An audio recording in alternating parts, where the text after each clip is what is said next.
The fall of Melon the Viper, the highway terror. Melon the Viper was a dangerous robber feared by many. He was born in Anambra State to Mr. and Mrs. Linus. As a child, no one knew he would grow up to become one of the most feared criminals in Nigeria. But as he got older, he chose a life of crime, leading a gang that robbed and killed without mercy. For years, Melon and his gang controlled the highways. Travelers lived in fear, knowing that any journey could be their last. One evening, a bus was traveling along the Enugu-Lagos highway. Inside, passengers sat nervously, whispering about the dangers of the road. Suddenly, armed men jumped out from the bushes, shouting and waving their guns. The driver slammed on the brakes.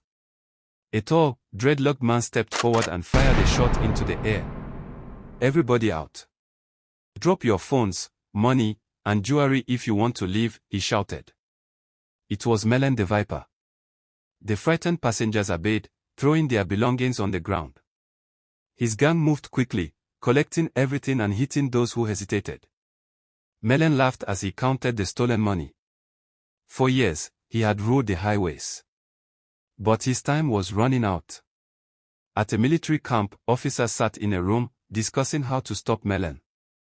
A senior officer spoke firmly. "We cannot allow Melon the Viper to continue.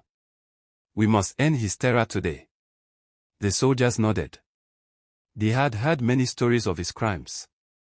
It was time for justice. They dressed in plain clothes and boarded a bus, pretending to be ordinary passengers. But under their shirts were bulletproof vests, and hidden in their pockets were guns. Melon's gang stood by the roadside, waiting for their next victim. When they saw the bus approaching, they signaled for it to stop. "Another easy catch," Melon said with a smile. The bus door opened, and passengers slowly stepped out with their hands raised. But just as Melon's gang moved in, one of the passengers gave a quick signal.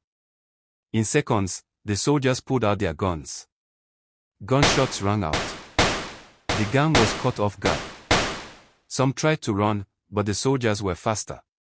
Bullets hit their targets, and one by one, the criminals fell. Melon was shot in the arm and leg. He screamed in pain and collapsed. The soldiers rushed in and arrested him. His reign of terror was over. Melon was taken to a military base, weak and bleeding. The next day, he was brought before cameras, surrounded by soldiers. A journalist asked, "Melon the Viper, you have robbed and killed many people. What do you have to say?" Melon's voice shook as he said, I have done bad things. I deserve this." Soon after, justice was served. Melon the Viper was no more. The news spread quickly. People celebrated. Headlines read, "Melon the Viper captured, highway safe again." The Enugu-Lagos highway, once ruled by fear, became peaceful again. Buses moved freely, and travelers no longer feared for their lives. Melon's name faded away, remembered only as a lesson: crime never ends well. Justice had been done.